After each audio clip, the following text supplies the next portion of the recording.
அனைவருக்கும் வணக்கம். நாங்கள் இலங்கை கிழக்கு மாகாணத்தின் மட்டக்களப்பு மாவட்டத்தின் வேலையில்லா பட்டதாரிகள் சங்கம் சார்பாக பேச முன் வந்திருக்கின்றோம். வேலையில்லா பட்டதாரிகள் என்று சொல்வதற்கு முன்பதாக ஏமாற்றப்பட்டவர்கள் என்று சொல்வது சிறந்ததாகும். அந்த வகையில் நாங்கள் அரசாங்கத்துக்கு எதிரானவர்கள் அல்ல, எங்களுக்கான உரிமைக்காக போராடுபவர்கள் என்பதனை இந்த இடத்தில் உறுதிப்படுத்திக் கொள்கின்றோம். அந்த வகையில் இந்த ஆண்டில் அரசாங்கத்தினால் ஆசிரியர் சேவைக்கு ஆட்சேர்ப்பு செய்வதற்கான அறிக்கை விடப்பட்டிருக்கின்றது. அந்த வகையில் இலங்கையில் அனைத்து மாகாணங்களையும் எட்டி பார்க்கும் பொழுது இலங்கையின் கிழக்கு மாகாணம் முற்றாக தவிர்க்கப்பட்டிருப்பதை நாங்கள் கண்ணூராக காணலாம். அந்த வகையில் கிழக்கு மாகாணத்திற்கான அதிகளவான ஆசிரியர்கள் ஆட்சேர்ப்பு செய்வதற்காக கூறி அதிகளவான விளம்பரங்கள் அங்கங்கு காண்டாலும் உண்மை நிலவரம் அந்த அறிக்கையினை பார்வையிடும் போதுதான் எங்களுக்கு தெரிய வந்திருக்கின்றது. அந்த வகையில் இந்த ஆண்டு ஆசிரியர் ஆட்சேர்ப்புக்கான அறிக்கையின் பிரகாரம் கிழக்கு மாகாணத்தில் அதிகளவான பாடநெறிகள் தவிர்க்கப்பட்டு மிகவும் குறுகிய, அதுவும் 13-12 குறுகிய பாடங்கள், அதுவும் கலை கலாச்சாரம் சார்ந்த அதை தவிர்ந்த ஏனைய பாடங்களே அதிகளவாக அழைப்பு விடுக்கப்பட்டிருக்கின்றது. அதை தொடர்ந்து பார்ப்போமானால் எங்களுடைய மட்டக்களப்பு மாவட்டத்தில் வேலையில்லா பட்டதாரிகள் சங்கம் சார்பாக கடந்த 6 வருடங்கள் அன்னளவாக உயர்ந்த மட்டத்தில் 6 வருடங்களாக எதுவித போட்டி பரீட்சையும் தோற்றாதவர்கள் இங்கு அதிகமாக காணப்படுகின்றார்கள். அவ்வாறு 1-2 பரீட்சைகள் தோற்றினாலும் அது தொடர்பாக குறைந்தளவான ஆட்சேர்ப்புகளே செய்யப்பட்டிருக்கின்றது. அது மட்டுமன்றி நீங்கள் மிக விரைவாக பார்க்க போனால் அதிகளவாக அழைக்கப்பட்ட அறிக்கைகளின்படி இதுவரை அதிகளவான பரீட்சைகள் நடத்தப்படாமல் இருக்கின்றது. அந்த வகையில் எங்களிடம் அறிக்கைகள் கைவசம் இருக்கின்றன. அந்த அறிக்கைகளை நாங்கள் கட்டாயம் மீடியாவுக்கு சமர்ப்பிக்கின்றோம். அந்த வகையில் 2020ஆம் ஆண்டு தொடக்கம், அதாவது தற்பொழுது அரசு சேவையில் உள்ளவர்களை தவிர்த்து 2020ஆம் ஆண்டு தொடக்கம் 26ஆம் ஆண்டு வரை 6 வருட காலங்களாக இதுவரை எந்த போட்டி பரீட்சைக்கும் தோற்ற முடியாத சூழ்நிலை இருக்கின்றது. பல்கலைக்கழகங்களில் அதிகளவான பாடங்கள் இருந்த போதிலும் அதனை நாங்கள் நம்பி எங்களுக்கு அதனை விரிவுரையாளர்களின் ஆலோசனைக்கிடங்க நாங்கள் கற்ற பொழுதிலும் தற்பொழுது அதற்கான எந்த விதமான ஆட்சேர்ப்பு முறைகளும் செய்யாமல் இருப்பது மனவேதனை அளிக்கின்றது. உதாரணமாக புவியியல் பாடம், அத்தோடு வரலாறு, தமிழ் போன்ற பாடங்கள் மிக முக்கியம் வாய்ந்த பாடங்களாகும். ஆனால் இப்போது வரை 6 வருட காலங்களாக அவங்களுக்கான ஒரு பரீட்சைக்கான வாய்ப்புகள் கிடைக்கவில்லை. நாங்கள் எங்களுக்காக விசேட சலுகைகள் கேட்கவில்லை. எங்களுக்கான வாய்ப்புகள், சம வாய்ப்புகள் இப்போது கூட ஆசிரியருக்கான ஆட்சேர்ப்பு முறைகளின் போது பட்டதாரிகள், வேலையில்லாமல் இருக்கும் பட்டதாரிகளுக்கான வேலை வாய்ப்புகளுக்கான பரீட்சை கட்டணம் 2700 ரூபாய் அளிக்கப்பட்ட போதிலும் எந்த நம்பிக்கையில் அந்த பரீட்சைக்கு தோற்ற முடியும்? ஏனென்றால் இதுவரை எந்த விதமான வேக்கன்சிகளும் அதில் காட்டப்படவில்லை என்பதுதான் மிகவும் மனவேதனை அளிக்கின்றது. ஆனால் எங்களுக்காக ஆதரவு வழங்க வேண்டிய கிழக்குமான அதிகாரிகள் ஏன் இன்னும் மௌனம் சாதிக்கிறார்கள் என்பது கூட எங்களுக்கு இன்னும் தெரியவில்லை. இது தொடர்பாக நாங்கள் யாரிடம் முறையிடுவது என்பது எங்களுக்கு தெரியவில்லை. அதனால் தான் உங்களை நாடி வந்திருக்கின்றோம். தயவு செய்ததற்கான தீர்வுகளை எங்களுடைய அதிகாரிகள் எங்களுக்கு பெற்றுத்தர வேண்டும். நாங்கள் பரீட்சை எழுதுவதற்கு தயாராக இருக்கின்றோம். நாங்கள் புறக்கணிக்கவில்லை. ஆனால் அதற்கான வாய்ப்புகள் இல்லாமல் தான் தவிர்த்துக் கொண்டிருக்கின்றோம். கடந்த 6 வருடங்கள் தொடக்கம் இப்போது வெளியாகிய பட்டதாரிகள் உட்பட அனைவரும் இதற்காக மனக்குமுறல்களை உங்களிடம் கொட்டி தீர்க்குவதற்காக நாங்கள் இங்கே ஒன்று கூடியிருக்கின்றோம். தயவு செய்து இதற்கான என்ன காரணம் என்பதை மிக விரைவாக எங்களுக்கு கூற வேண்டும் என்பதனை இந்த இடத்தில் நாங்கள் கூறிக்கொள்கின்றோம்.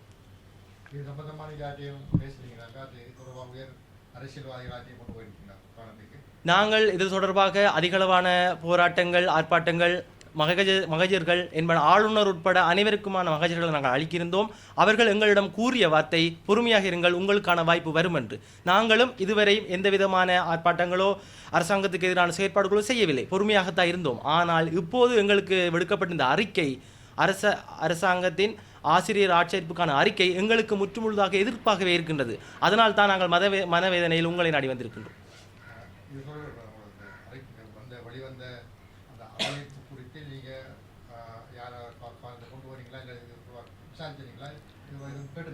இதில் முக்கியமான ஒரு காரணம் என்னவென்றால், எங்களுக்கு முதலில் விடுக்கப்பட்ட அறிக்கையானது சிங்கள மொழியில் இருந்தது.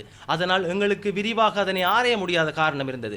அதனால் நேற்றைய தினத்தினில் தான் எங்களுடைய தமிழ் அறிக்கைகள் 2ஆக பிரித்து, அதாவது லிமிடெட் கெசட் மற்றும் ஓப்பன் கெசட் என்ற 2 கெசட்கள் வெளியிடப்பட்டிருந்தது தமிழில்.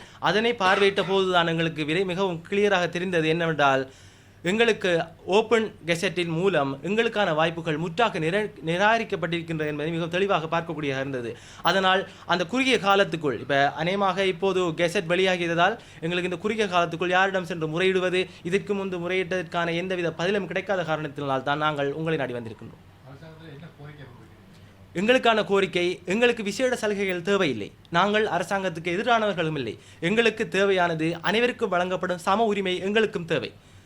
உதாரணமாக 6 வருட காலங்களாக எந்தவித போட்டி பரீட்சையும் இல்லாமல் இருக்கும் காரணத்தில் என்னத்திற்காக பல்கலைக்கழகத்தில் இந்த பாடங்களை பரிந்துரை செய்கிறீர்கள்? பல்கலைக்கழகத்தை நம்பி மாணவர்கள் செல்வது என்னத்திற்காக? ஒரு அரச வேலை என்பது நாங்கள் குறிப்பிட்ட ஒரு வேலையை கேட்பதில்லை. ஒரு போட்டி பரீட்சை என்பது எங்களுக்கான ஒரு வளப்படுத்தல் செயற்பாடு. ஆனால் அதற்கான வாய்ப்பு இல்லாமல் போகும்போதுதான் எங்களுடைய குமுறல்கள் வெளிவருகின்றது. அனைத்து ஊடக நண்பர்களுக்கும் சக பட்டதாரிகளுக்கும் வணக்கம். என்னென்னா, நாங்கள் ஆரம்ப காலத்தில் காந்தி பார்க்கில் வேலையில்லா பட்டதாரி சங்கம் பல ஆர்ப்பாட்டங்கள், பல மகஜர்கள், பல பிரமுகர்களை சந்திச்சினாங்க. அந்த காலத்தில் ஜனாதிபதியாக இருந்த ரணில் விக்ரமசிங்கே, மற்றது எங்களோட ஆர்ப்பாட்ட தளத்துக்கு வந்த சஜித் பிரேமதாஸ் அவர்களோட மகஜர் கையெழுத்தோம், ஆளுநரை சந்தித்தோம்.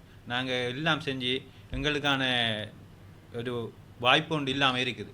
அதுபோன்று இந்த எக்ஸாம் 2 வகையாக நடக்குது. ஒன்று லிமிட்டட், ஓப்பன். அந்த லிமிட்டடுக்குள்ளே பார்த்தோம்னா கிழக்கு மாகாணத்தில் இப்போ தற்போதைய டெவலப்மெண்ட், அதாவது அபிவிருத்தி உத்தியோகஸ்தர்கள், அதாவது டிஓவாக இருக்கிறவங்களுக்கு அனைத்து விதமான பாடங்களும் உள்வாங்கப்பட்டிருக்கு. அதே வேளையில் எங்களோட திறந்த போட்டி பரீட்சை பார்த்தோம்னா கிழக்கு மாகாணத்தில் ஒரு சில பாடங்கள் தான், அதுவும் 1-2 பாடங்கள் தான். மற்றதெல்லாம் வெறும் எம்டியாகவே இருக்குது. அப்போ அதை பார்த்துட்டு சரி தேசிய பாடசாலைக்கு நான் பார்ப்பேன், தேசிய பாடசாலை கிழக்கு மாகாணத்தில் கோல் பண்ணவே இல்லை. அப்போ மற்ற மாகாணத்தை பார்க்கக்குள்ள எங்களுக்கு ஏன் இந்த புறக்கணிப்பு? நாங்கள் இவ்வளோ ஆர்ப்பாட்டம் செஞ்சு இவ்வளோ கஷ்டப்பட்டு பல்கலைக்கழகத்தில் முடித்து இது எங்களுக்கு மட்டுமான குமுறல்ல, எல்லா பெற்றோர்களுக்கும். இதை பார்த்து கொண்டிருக்கிற நாளைக்கு உங்களோட சந்ததிக்கும் நடக்கிற ஒரு அநியாயம் தான் இது. நாங்கள் எங்களோட பிரச்சனை மட்டும் இல்லை, இது எல்லாரும் சம்மந்தப்பட்ட பிரச்சனை. இதால் பாதிக்கப்படுறது ஒவ்வொரு பட்டதாரியும் இப்போ வரைக்கும் அவனுக்கான ஒரு மரியாதையோ எதுவுமே இல்லை.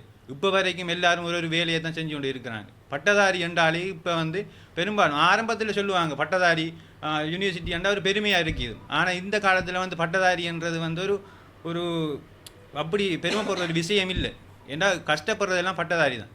தற்போதைய போய் சொல்கிறது இப்போ மேசம் வேலை, அந்த வேலை, எல்லா வேலையும் செய்கிறாங்க எல்லா பட்டதாரியும். இதுக்கு காரணமாக இந்த இதுக்கு கொண்டு வந்தது யார்? மற்றது எங்களுக்கு இப்போ இந்த இது கோல் பண்ணி இன்னொரு 5 வருஷத்துக்கு பிறகு தான் அடுத்த டீச்சிங் கோல் பண்ணுவாங்க. இப்போ அது வர காலமும் எங்களோட வயது போய் கொண்டு இருக்குது. அப்போ வயது ஒரு பிரச்சனையாக இருக்குது. இப்போ தற்போதைக்கு 45 வயது வரைக்கும் லிமிட்டட் பண்ணுவாங்க.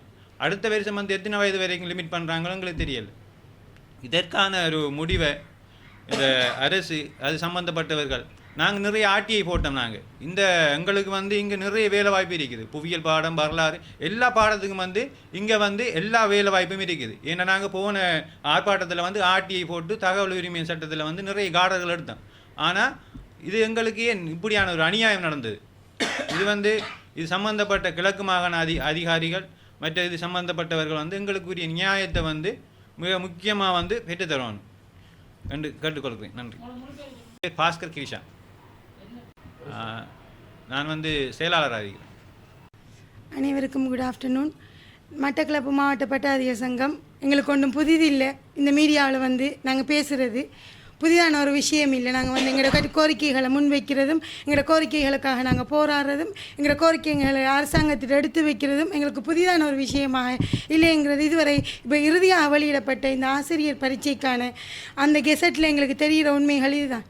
திரும்பவும் நாங்கள் போராடுறோம் தான். ஏன் எங்களுக்கான ஒரு நியாயத்தை நீங்கள் தாரீங்க இல்லை? இந்த முறை கால் பண்ணப்பட்டிருக்கிற கெசட்டில் எங்களுக்கு எந்தவித ஒரு பாடத்துக்கு நாங்கள் போடுறதுக்கு எங்களுக்கு எந்த ஒரு வேக்கன்சிஸும் இல்லை. ஏன் எங்களுக்கான உரிமைகளையும் எங்களுக்கான உரிமையை தானே கேட்கும். நாங்கள் ஒன்றும் எக்ஸாம் இல்லாமல் எங்களுக்கு தாங்க, இல்லை மொத்தமாக எங்களுக்கே தாங்க ரெண்டு கூட கேட்கல. எங்களுக்கு ஒரு சம பங்கு தாங்களே. நாங்களும் போட்டு நாங்களும் இந்த கவர்மெண்ட் ஜாப்புக்குள்ளே ஆகிறதுக்கு எங்களுக்கு ஒரு சந்தர்ப்பம் தாங்க என்னன்னு நாங்கள் கேட்டுட்டு இருக்கோம். தயவுசெய்து இந்த இப்போ அனுப்பிச்சு வெளியிட்டு இருக்கிற இந்த கெசட்டில் எங்களுக்கான சம பங்கை திருத்தி அமைக்குமாறு நாங்கள் கவர்மெண்ட்டிட்ட கேட்டுக்கிறோம். பிறகு கால் பண்ணுறது இல்லை, இதுக்கு பிறகு கால் பண்ணுறதோ, இதுக்கு பிறகு திரும்ப கால் பண்ணுற கெசட்டோ இல்லை. இப்போ கால் பண்ணிக்கிற கெசட்டை மாற்றி அமைச்சு எங்களுக்குமான ஒரு சமமான உரிமை, நாங்களும் எங்களுக்கான பாடங்களை போட்டு எங்களுக்கான ஒரு சமமான உரிமையை பெற்றுத்தருமாறு நாங்கள் கவர்மெண்ட்ட ஒரு ரிக்வெஸ்ட்டாக, ஒரு ஹம்பிள் ரிக்வெஸ்ட்டாக நாங்கள் கேட்டுக்கிறோம். தேங்க்யூ. மேலதிக செய்திகளுக்காக எமது யூடியூப் தளத்தை சப்ஸ்கிரைப் செய்யுங்கள்.